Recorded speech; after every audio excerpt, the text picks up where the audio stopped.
Yes, to Prabhupada and Lord Krishna.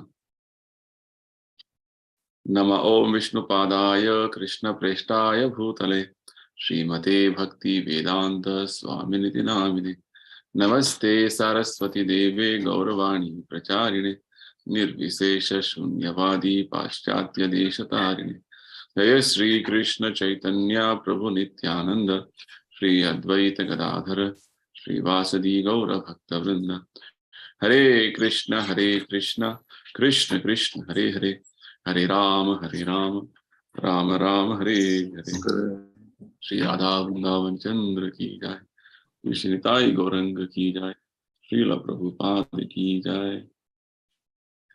Welcome to the Sunday morning session on the science of self-realization. We have been discussing on a very important topic since last session. The topic's name is the absolute necessity of a spiritual master. Right? This is a topic. And we have discussed to some extent on this subject matter. We'll continue our discussion in today's session. So before we move forward, I would like to give you a brief on this topic, what we have discussed in the previous session.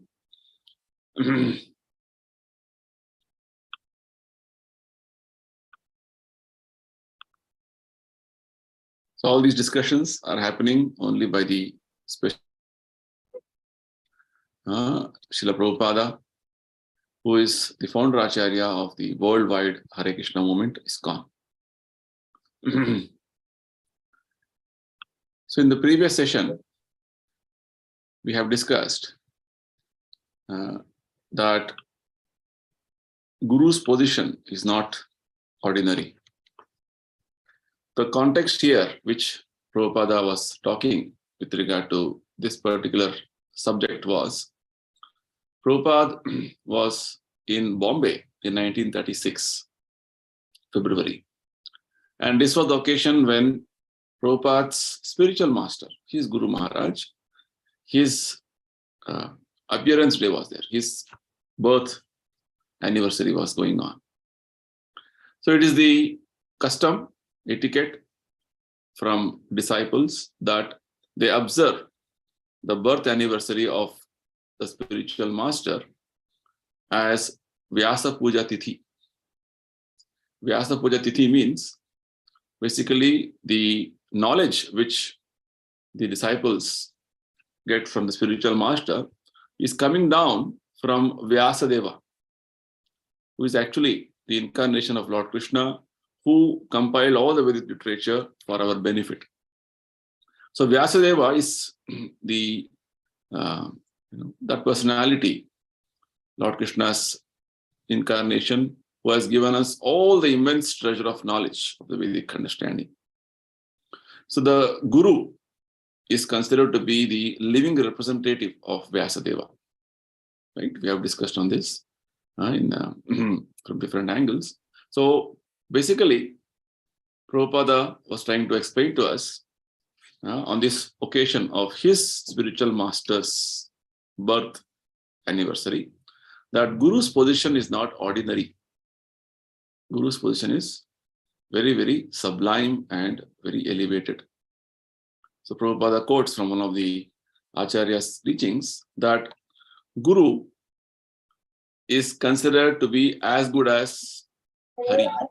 Sakshat Dharitvena Samasta Shastra. Right? So as good as Hari, and he should be treated as good as Hari. This is what all the scriptures say, and all the pure devotees follow this. Why it is so?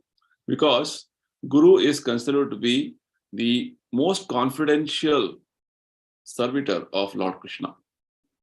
Because he is serving Krishna in his capacity as a very confidential servant. That's why Guru's position is very exalted.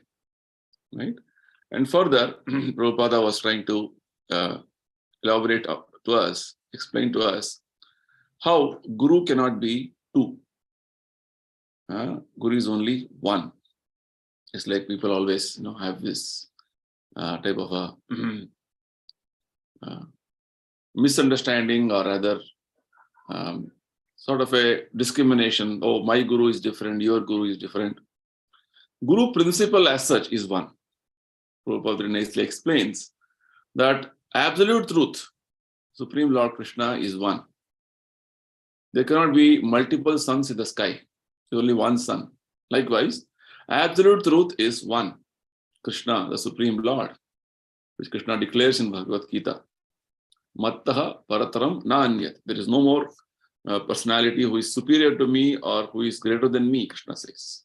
Likewise, absolute truth is one, so the personalities who are going to explain about absolute truth, their opinion cannot be two. That is the whole point. They may appear as different personalities at different times, different circumstances, different situations, but their knowledge, the message what they are conveying is always one. That is the point. So this is the message which Prabhupada gave us, that Guru, his message is always one. In whatever situation, whatever circumstances, whichever place he may appear, or he may be acting as a representative of Krishna, his message will be always one. Which means Krishna is Supreme Lord. We are all his part and parcels. We are servants of Krishna. We are supposed to serve Krishna. So this message, according to time, place, circumstance, situations, people, it may be a little different based on the situations, but the message from Guru is always one. This is the point. So in that way, we understood a very important concept here with regard to if somebody is claiming to be a guru, authorized guru or a bona fide guru, he cannot speak something otherwise, which is not given by, which is not mentioned in the scriptures, or which is not in line with the parampara. Parampara means the succession coming from Lord Krishna himself. Right? So Prabhupada is trying to make this point very clear. And Krishna himself, in the Bhagavata, he mentions that Acharyam Mam Vijani. So he says, the Acharya, you should know him, know that personality to be myself, Krishna says. Which means the Acharya cannot be somebody who is like somebody who is different in his opinion, different in his talks. Right? Krishna says he's myself. And because of this, we should not disrespect such a exalted personality, and we should not be envious of such a personality. Krishna's instruction to Uddhava in the Bhagavata. So like this, Prabhupada was explaining to us the exalted position of Guru, and that Guru is not two, is only one, cannot be different opinions. And Prabhupada in that context also explained to us about the disciplic succession, the parampara, and how his spiritual master, his Guru, is also coming in that parampara. So disciplic succession means the succession of Guru-disciple line. Right? So Krishna is the original Guru. He is the Supreme Personality of Godhead. From him, there are 4 sampradayas which have come about, 4 successions which has come about. Right? So this particular succession in which Prabhupada and his Guru Maharaja comes is called Brahma Madhva Gaudiya Sampradaya. Right?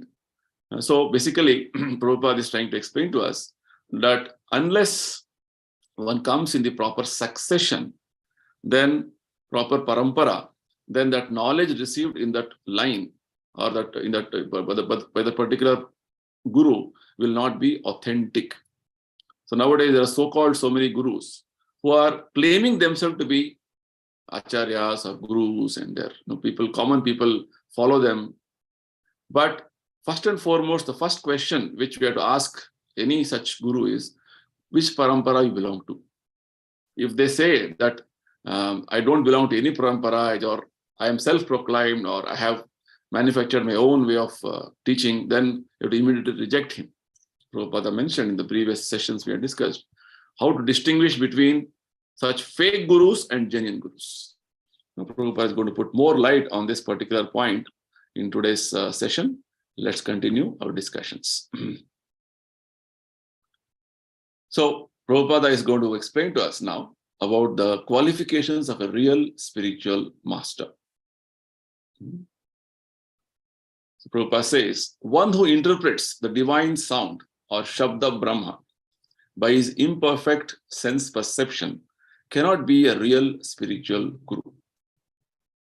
So it is a very important point which Prabhupada is making here, that the subject matter of the Vedic knowledge is not meant to be interpreted or concocted or screw out some other meaning.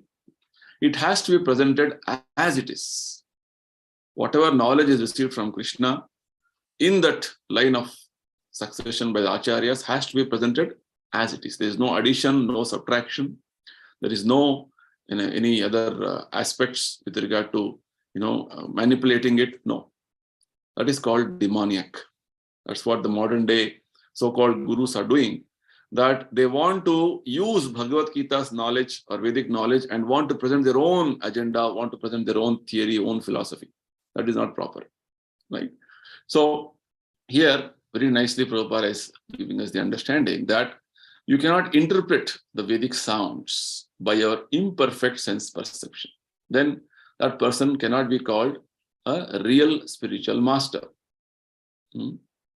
Because in the absence of proper disciplinary training under the bona fide acharya, the interpreter is sure to differ from Vyasadeva as the Mayavadis do.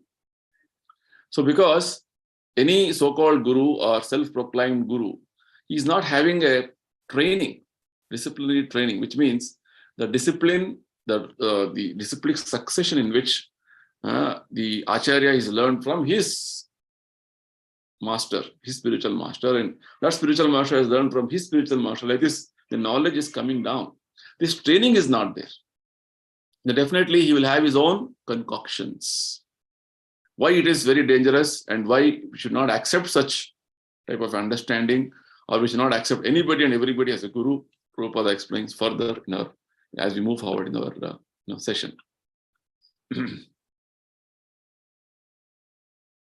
Srila Vyasadeva is the prime authority of Vedic revelation. Right? So as I told you, Vyasadeva is Krishna's incarnation. So he is that personality empowered to give us the Vedic understanding. And he has given everything in a written form for us. So he is the prime authority of Vedic revelation. And any irrelevant interpreter cannot be accepted as guru or acharya by whatever gimmicks he may show, whatever type of word jugglery he may pose himself, right? He may have all the material understanding, but we cannot call him a guru. The guru, real guru, from the spiritual perspective, right? So we are talking about bona fide acharya, bona fide guru here. So Prabhupada is very clearly telling, when we accept somebody as bona fide acharya, bona fide guru, what are the qualifications required? That personality should not have his own interpretation about the Vedic scriptures. He should have got the proper knowledge transferred from his previous acharyas in a way that it is not interpreted in his own concoction. That's the point. So a person may be very well qualified from material point of view, academically, materially qualified from the ordinary point of view. But if he's going to interpret Vedic knowledge on his own or want to concoct things on his own, then we cannot accept him as guru or acharya. Very nicely, Prabhupada quotes from one of the scriptures known as Padma Purana. It is mentioned there, Sampradaya vihinaye mantraste nishphala mata. Which means, unless you're initiated by a bona fide spiritual master in the disciplic succession, the mantra that you might have received is without any effect. In the present context, we see many people telling that I also have guru. I've got some initiation, I got some mantra. So if the guru is one, there cannot be so many mantras. Right? Maybe point is the whole objective should be to worship Krishna. That is the whole point. Maybe the ways and means are a little different in different school of thoughts, which will come to in the next slide. But the point is that should be coming under one sampradaya. Sampradaya means it is the school of thought, coming from Krishna himself. Right? So Krishna, the Padma Purana says, unless that person is not coming in the proper parampara, he cannot be accepted as Acharya. Simply anybody cannot simply proclaim themselves that I am Guru or I can do that, I can do this. No, not possible. Right? So why it is so? Very nicely, Prabhupada explains. So this is a slide which shows you, which gives you a complete understanding of what I was talking so far. Now, from Lord Krishna, there are 4 sampradayas, or the 4 schools which are coming out. Now, one is called Brahma Sampradaya, or starting from Lord Brahma. So Brahma instructed to Lord Krishna instructed to Brahma, and in that same line, we get Madhvacharya, and further down the line. And in the same parampara, Chaitanya Mahaprabhu comes. This is the parampara in which Prabhupada and his spiritual master also coming. This is called Brahma Sampradaya. Right? There's one more Sampradaya called Lakshmi Sampradaya or Shri Sampradaya. So the main Acharya in this line is Ramanuja Sampradaya. And this Sampradaya we can see mostly in South India, many temples. Right? Many famous temples. We can see this Sampradaya being followed strictly. All this Sampradaya is being followed. And there's one more Sampradaya called Rudra Sampradaya or Lord Shiva Sampradaya. The main Acharya in this Sampradaya is Vishnu Swami. There's one more Acharya by name Vallabhacharya. Right? You see this in Gujarat side. They have this Balakrishna worshiping. So this is the Sampradaya called Rudra Sampradaya. And the one more last Sampradaya is called the Kumara Sampradaya. The 4 sons of Brahma, they also got knowledge directly from Krishna.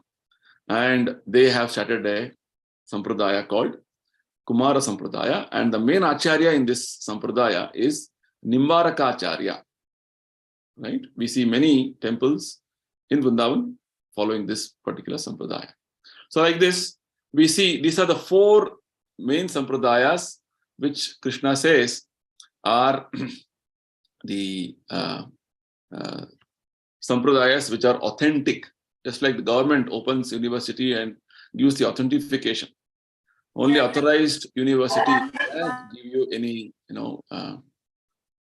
the certification or the whatever education for your moving forward. Likewise, these are the only 4 authentic sampradayas. Anything else is, Krishna says it is actually, it is not proper.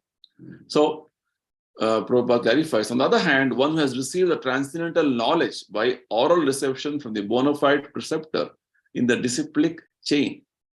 Right? This is what it means. So when you have received knowledge like this from the proper parampara, then what happens? Then, if you are sincere, then you will regard for the real Acharya, then you must needs be enlightened with the revealed knowledge of the Vedas. What Prabhupada wants to tell us here is that, basically, such an Acharya who has come down in the disciplic succession should be revered, should be respected, honored, because he is getting that knowledge in the chain of Acharyas. Right? That is the point.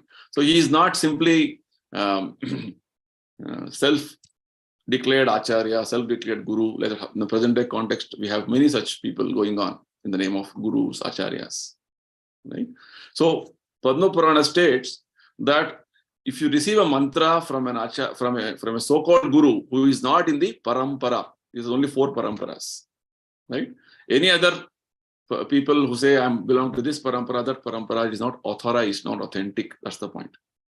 And all of these paramparas, the main important intention or goal is that they want to give us the knowledge of Krishna. Everybody wants to connect to Krishna. Everybody wants to perform devotion to Krishna. That is the main purpose of all these paramparas.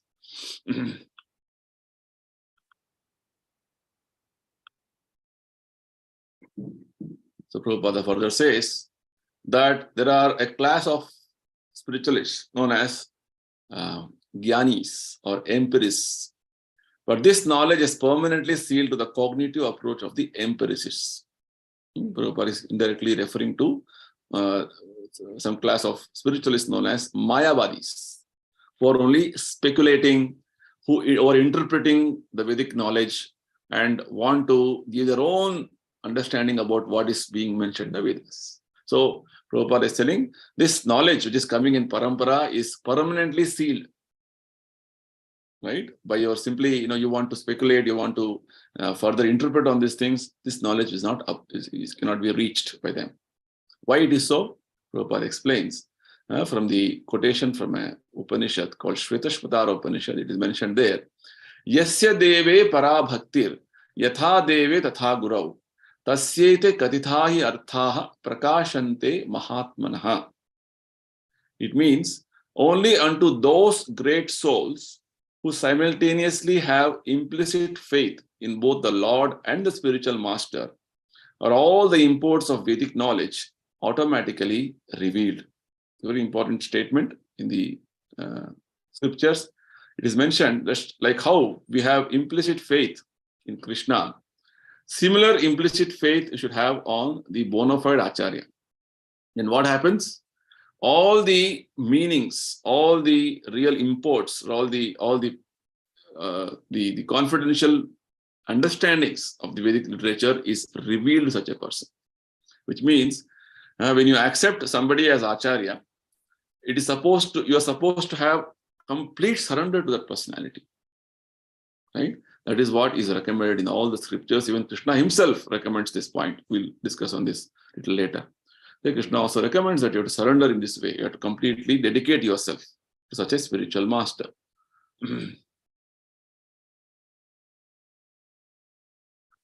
So the point now, which Prabhupada is going to explain to us, is that why should we surrender to a bona fide guru? What is the need of surrendering to a bona fide guru? So just now we discussed on the qualifications. The main qualification of a bona fide guru is that he's coming in the parampara, disciplic succession. He doesn't interpret anything on his own, no concoction, no manufacturing. He is presenting the subject matter, whatever is presented by Krishna and the Acharyas, as it is. And why should we surrender to such a bona fide guru? Prabhupada explains very nicely. Why? Because Prabhupada is addressing the gathering there. He's telling, gentlemen, our knowledge is so poor. Our senses are so imperfect. And our sources are so limited that it is not possible for us to have even the slightest knowledge of the absolute region without surrendering ourselves at the lotus feet of Sri Vasudeva or his bona fide representative. So the Vedic scriptures give us understanding that we have 4 imperfections. Any of us, any human being in this material world has 4 imperfections. What are they? We commit mistakes. Right? All of us definitely agree to this point that nobody can say that I have not done any mistake in my life. All of us commit mistakes. We go on committing mistakes. Next is imperfect senses. Our senses are not so equipped to work in every condition. Just some few minutes back, there was no power. So everything became dark. We had only one light glowing. Likewise, when there is no light, our eyes cannot see. Darkness you cannot see. Likewise, every of our sense has limitation with regard to how to function. It works under specific conditions. That's why it is known as imperfect sense. So we commit mistakes, we have imperfect senses, and we are illusioned. Mostly, everybody in the material world thinks that I am this body. And on this illusory understanding, everybody is working in a way as though I have to work only for my body and my bodily connections. It's called aham and mama. It's the biggest illusion which all of us are going on in the material world. So this is the third imperfection. And the 4th imperfection is called cheating propensity. The cheating propensity means you pose yourself as something, but actually are something else. The teacher or the guru is supposed to give us the transcendental knowledge, actual knowledge, and the understanding how to come out of the material world. That knowledge is not being given, rather something else is being given. So some materialistic way of understanding is given. That is called cheating. Like this, in every field you see cheating going on. So these, because it's for imperfections, our senses are limited with regard to how we function, what we do. So the understanding which Prabhupada gives us here is that because of our imperfection of our senses and our existence, the understanding what we have with regard to the world around us and about ourselves is all limited. Right? We don't have any understanding of something beyond our senses. That is spiritual existence, spiritual knowledge. We don't have any such understanding. So it is important that we get this knowledge from that authority, that personality who is representative of Sri Vyasadeva. So Prabhupada is telling, my spiritual master, his spiritual master rather, is actually representative of Vyasadeva, who is getting this knowledge from that realm, that domain, that field, which is actually not, we cannot reach there. That is called achintya. Achintya means inconceivable. Inconceivable means not able, you're not able to conceive with your present senses. So the problem with us now is that every moment we are being deceived by the knowledge of our direct perception. Most people say, what we see is what we believe. Right? But everything cannot be seen, even in our present experience. How do we believe? We believe because there is some sort of a understanding going on in our society with regard to some teachers, some leaders, or some scientists giving us knowledge. So we believe. So in that way, what we see actually may not be the actual fact. Just like we see the sun as only disk from such a distance.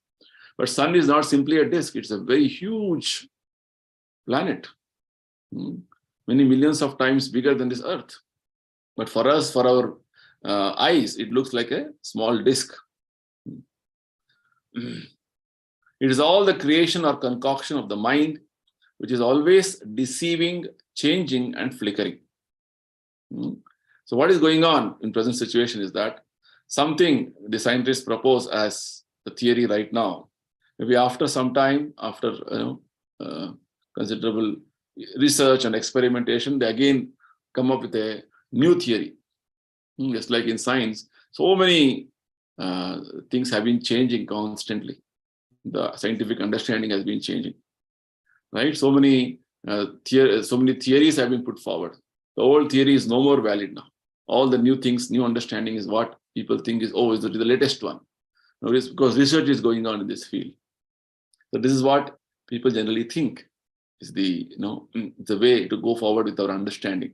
So Prabhupada is saying all these things for us to understand. See, with our limited understanding, with our limited sense perception, whatever we do as research or experiment or findings may not be correct. So like this, we go on and go on, we'll never come to any conclusion. So in that way, whatever we right now think, this is the correct one, that is only concoction of the mind. Again, after some time, somebody else finds out something, then we have to change it. This is what is going on in the present situation. So we cannot know anything of the transcendental region by our limited, perverted method of observation and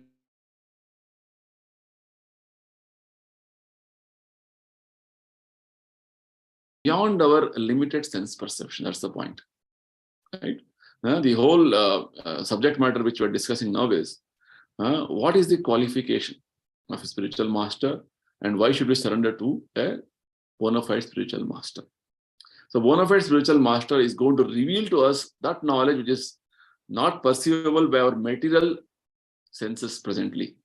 He's going to give that knowledge which is beyond your sense perception, achintya knowledge. But all of us can lend our eager ears for the oral reception of the transcendental sound transmitted from that region through the unadulterated medium of Sri Gurudeva or Sri Vyasadeva. Very wonderful arrangement Lord Krishna has made for us is that even though our present senses cannot perceive or cannot conceive of anything which is beyond our limited understanding here, but the sound vibrated from the pure devotees, acharyas, representatives of Vyasadeva, this is going to give us the understanding of what we are actually. Very nice example Prabhupada gives elsewhere. It's like if you want to know who is your father, who is the best person to ask? If you go on experimenting, researching, surveying, observing, and go on finding out all over the world, are you my father? Are you my father? Who will tell you? The best person to tell you is your mother, because she knows who is your father.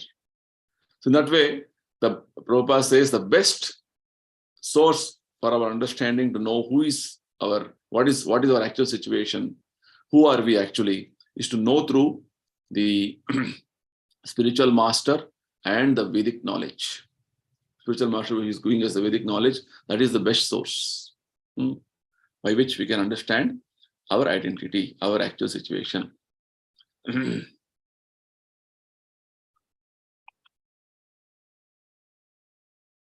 Therefore, Prabhupada is addressing the gathering there. Gentlemen, we should surrender ourselves today at the lotus feet of the representative of Sri Vyasadeva for the elimination of all our differences bred by our unsubmissive attitude. The whole material world is very, in a way that everybody wants to debate, everybody wants to challenge, everybody wants to do things on their own. Right? So this is the way everybody wants to move forward in their life. Unless I am convinced, I will not accept. Right? Many things are so such that you will not have any time for convincing yourself. You're simply following. You are forced to follow. Just like in your case, in everybody's case, we are getting old every day. Right? If you start thinking, unless I am convinced why I'm getting old, I will not accept. No, it is not the way it is. You're getting old, you get diseased, you have to die one day. So this is what is going on in our life. So why it is happening? Who has made this law? Why it is enforced upon me? These are the questions which we are supposed to ask and get answers from the bona fide Acharya, like Prabhupada and his previous Acharyas. And from Vedic knowledge, which Prabhupada is so nicely giving us in such a simple and wonderful way. That's the reason we are supposed to surrender to Guru. Surrender to Acharya, bona fide Acharya is required. Why? Because we are very limited in our understanding. We don't know anything. A similar situation we see in the Bhagavad Gita's beginning, when Arjuna was thinking himself to be very intelligent and wanting to present his own points to Krishna, that I should not fight Krishna, simply killing my relatives and friends is of no use. He was giving various arguments, various reasonings.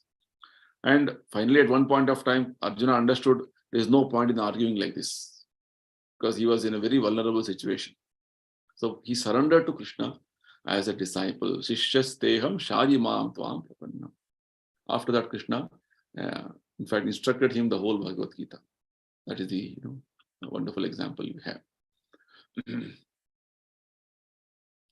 So Bhagavad Gita, Lord Krishna also confirms this point of surrendering to a guru in a nice way. He says, Tad vidhi pranipatena pariprashnena sevaya upadekshanti te jnanam jnaninas tattva darshinaha.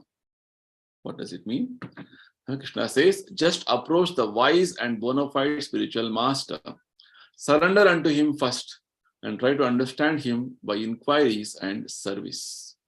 Such a wise spiritual master will enlighten you with transcendental knowledge, for he has already known the absolute truth. So Krishna also is advising that you have to approach a bona fide spiritual master who is wise, who is jnani, and who is tattvadarshi. Tattvadarshi means who has realization, self-realization. And when you approach such a spiritual master, you have to be submissive to that spiritual master. And you have to surrender to him and serve him. That is the point. Only then you can get the transcendental understanding.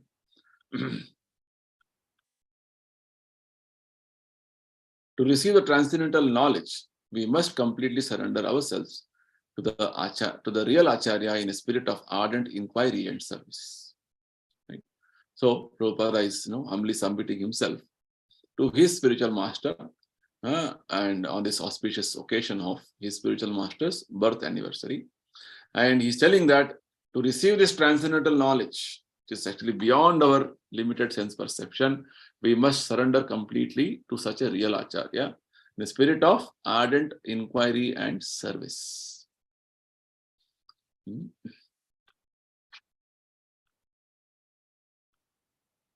Actual performance of service to the Absolute under the guidance of the Acharya is the only vehicle by which we can assimilate the transcendental knowledge. Very important principle Prabhupada is mentioning. Right? We have to approach the absolute truth. And to approach the absolute truth, the only medium is the Acharya, bona fide Acharya, the real spiritual master.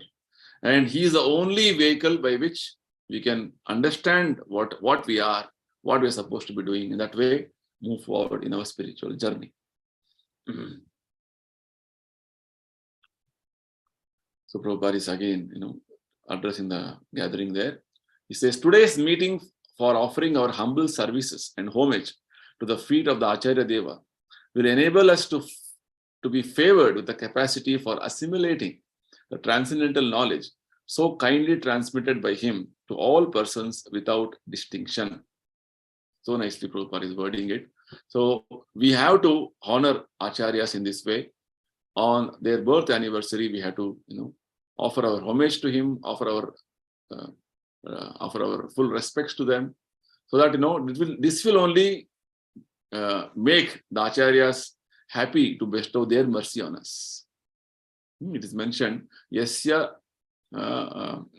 prasadat bhagavat prasad, which means when the Acharya is pleased, spiritual master is pleased, then your spiritual progress is happening. Otherwise, if your Acharya is not pleased, then you cannot progress in spiritual life. So even to assimilate the transcendental knowledge which Acharya is giving us, it is only possible when we receive his favor, Acharya's favor, the Guru's favor. That's the point. So today's meeting, as the Prabhupada is telling, observing Vyasa Puja Tithi like this is basically meant to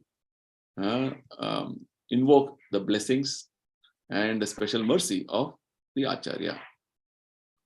So with this, Prabhupada also now starts comparing the modern civilization with the Vedic civilization in the next continuation of his talk. He says,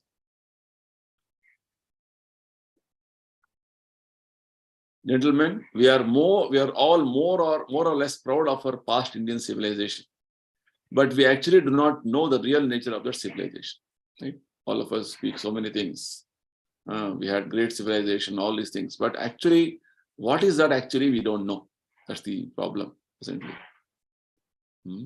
What is that our civilization want to offer us? We cannot be proud of our past material civilization, which is now 1,000 times greater than in days gone by. So the past civilization had a Vedic understanding that all of us are supposed to be serving Krishna. We are all spirit souls. This is the understanding, and for that we have to approach a bona fide spiritual master. This is the understanding, right? But right now, no such understanding is there. Everybody is busy in their own materialistic way of thinking and working. That's what Prabhupada is pointing out here. He says, in the present age called Kali Yuga, we are passing through the age of darkness. The Kali Yuga is called the age of darkness, Iron Age, because people are completely unaware of what was our Vedic civilization, what is the Vedic culture. They're all blinded by so-called material advancement. Prabhupada gives wonderfully, he further says very nicely. So what is this darkness? The darkness is, the darkness cannot be due to backwardness in material knowledge, because we now have more of it than formerly. It's not that we are not advancing in our material pursuits or material understanding. No, we are very advanced. We didn't have any modes of transport earlier. We have aeroplanes, fast-moving jets. We have so many gadgets which we have invented, discovered. So which means material pursuit, material understanding, material science, we have advanced immensely. Right? So Prabhupada says that darkness is not of the material advancement. Rather, our neighbors also have plenty of it. with regard to fighting and war mongering. Always, this is what everybody has. This is what we are thinking right now. People are all very much dissatisfied, unhappy, more than before, right? So everybody all over the world, Prabhupada says, I'm traveling all over the world, everywhere same problems. Everybody are fighting. Everybody are unnecessarily acquiring things for nothing, like this. Therefore, we must conclude that the darkness of the present age is not due to lack of material advancement. Right? Darkness, present age, Kali Yuga is called dark age. It's not because of lack of material advancement or material comforts what we are trying to get. It is because we have lost the clue to our spiritual advancement. The spiritual advancement that I am spirit soul, part and parcel of Krishna. This point is lacking in the modern civilization. It's the biggest anomaly of the present civilization. Everybody is working on the material platform. Everybody thinks I am this body. And because of the body, bodily conception of life, so much of discrimination, distinction, and demarcation, everything is happening. Now, people don't understand the prime necessity of the human life and the criterion for the highest type of civilization, human civilization, is spiritual advancement. That was the prime thing in the Vedic culture. The modern culture, modern civilization doesn't have any such clue.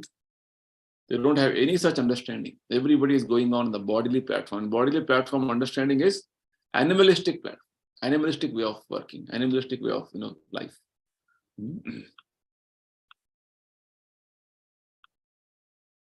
Throwing of bombs from airplanes is no advancement of civilization from the primitive, uncivilized practice of dropping big stones on the heads of enemies from the tops of hills. Right? Maybe the modern education is telling, oh, in the earlier ages, earlier times, people are primitive, they didn't have any advanced weapons like this.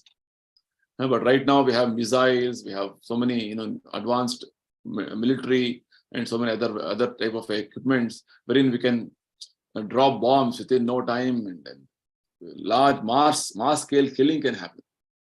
So is this advancement? Prabhupada questions. Improvement of the art of killing our neighbors by means of machine guns and poisonous gases is certainly no advancement from primitive barbarism, which prided itself on its art of killing by bows and arrows.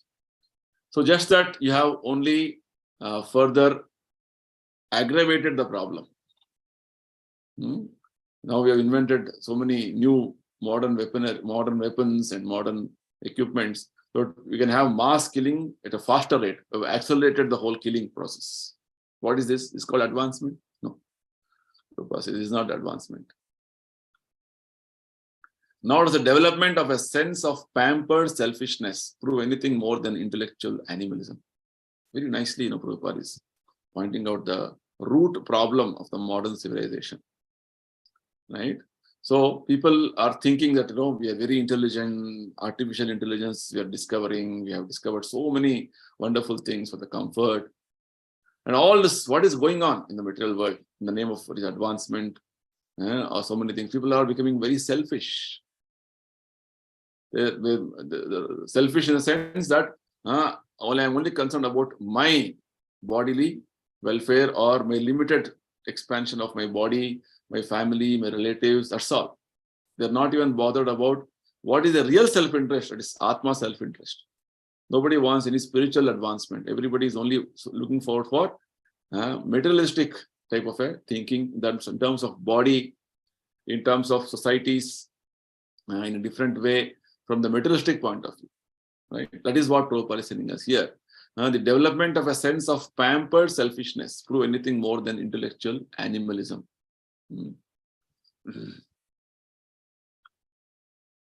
True human civilization is very different from all these, and therefore in the Kathopanishad there is an emphatic call.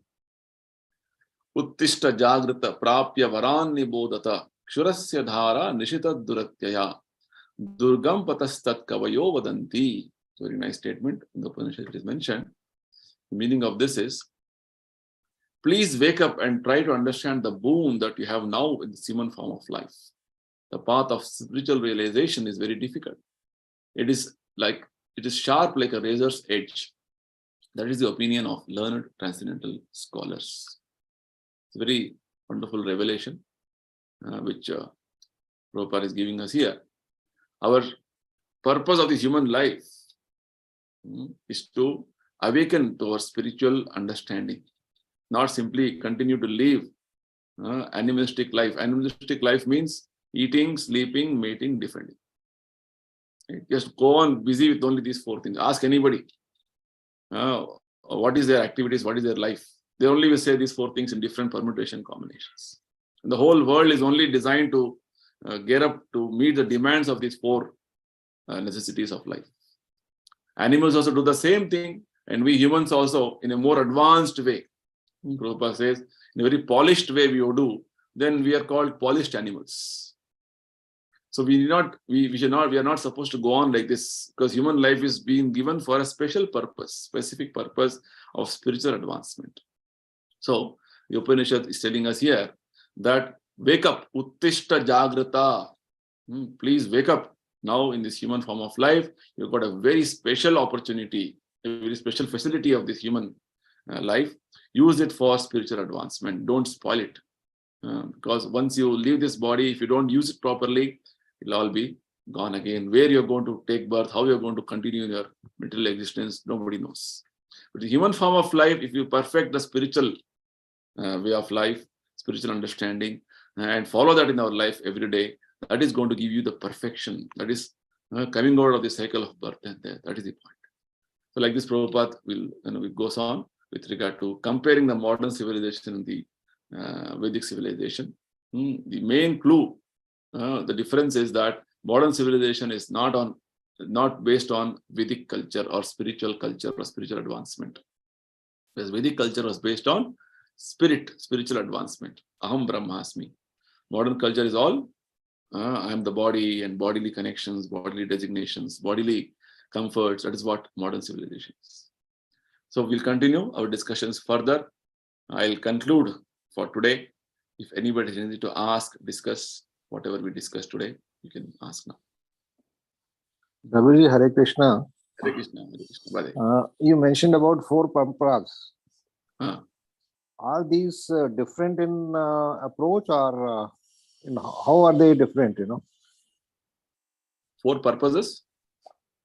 4 paramparas. 4 paramas. Okay. Yeah, tell me. Yes. So how are they different from each other? See, all of them are all basically the final goal is to serve Krishna. Very simple example Prabhupada gives for us to understand. See, in India, there are so many political parties, right? So different political parties come to power at different times. But any political party, their whole goal is to how to serve country, finally. Right? There will be the ways and means how they want to serve is different. Maybe, right? That way. So I'll give you simple examples with regard to what these paramparas basically tell us. See, the parampara are all, the main purpose is to serve Krishna. Right? The purpose is to serve Krishna, but the ways and means to serve Krishna is little different based on the Acharya's guidance. Because when it's coming through the Acharyas, then it is accepted by Krishna as authentic. Just like in the parampara which we are following, Prabhupada is telling us to chant Hare Krishna mantra every day. Right? He has given us some regulations how to go on in our spiritual life. Because Acharyas give regulations to see that our daily life with regard to using our body, mind, senses, everything is in tune with regard to what we are supposed to achieve as the purpose of life, as the goal in life, and mold our life in such a way that finally, by doing this regularly, continuously, you will achieve the perfection. That is the whole purpose. The details of that may be different based on situations and time and circumstances. So in our case, Prabhupada has given us chanting Hare Krishna, whereas in Sri Sampradaya, Ramanuja Sampradaya, they do chanting, but the different way, different mantra they chant, what acharyas are given, and they are most focused on the worship of Lord with awe and reverence. A lot of detailed worship is being made because they consider Krishna or Narayana to be somebody who is highly, of course, he is such a personality. So like that, there is some small philosophical differences in the line of understanding, right? This is again a big subject matter. Separately, we can take it up. Yeah. But just to give a very simple understanding, the whole purpose of any acharya is to make you God conscious, Krishna conscious. That is the whole purpose. So the ways and means may be little different based on situations and circumstances, right? So in our case, Chaitanya Mahaprabhu has given us the philosophy known as Achintya Bheda Abheda Tattva, right? Whereas the Tattva which the Ramaraja Sampradaya accepts is called Vishishtadvaita, right? Philosophically, there is little difference only, but finally the purpose is to serve Krishna. Goal is to serve Krishna. That's all. So because acharyas have come at different times, why they come? Because to again re-establish the lost religious principles, which otherwise people were forgetting and doing things on their own. So they want to come and re-establish the principles so people can take up the path of spirituality seriously. That's the whole purpose. I hope I've Another answered. question is, when Bhagwan Krishna gave this knowledge to 4 different disciples, Okay. was it at the same time or different times? No, different times. Different times. Because I was wondering, if it is at the same time, then how come each one of them picked up differently, same knowledge differently? See, different times. See, the whole creation and maintenance and destruction happening continuously for many from age immemorial, right? So at different points of time, all these great personalities have received knowledge from Krishna, and it is all coming down in the succession in a specific manner. So in the present context, for our understanding, these are the 4 authorized paramparas. There may be many other paramparas which we are not aware. Right. Which Krishna has given in some other part of the creation. We don't know. But in our experience, which our acharyas have given us very authentic understanding, this is the parampara. Because we go or trace back at least 2,000, 3,000 years history. Or at least from the time Krishna 5,000, Bhagavad Gita. That's the point. Yeah, 5,000, yes. Okay. Now I think it's clear. Absolutely clear. Absolutely clear. Thank you so much. Thank you, Ji. Hare Krishna. Hare Thank Krishna. you, everybody. Jai Srila Prabhupada.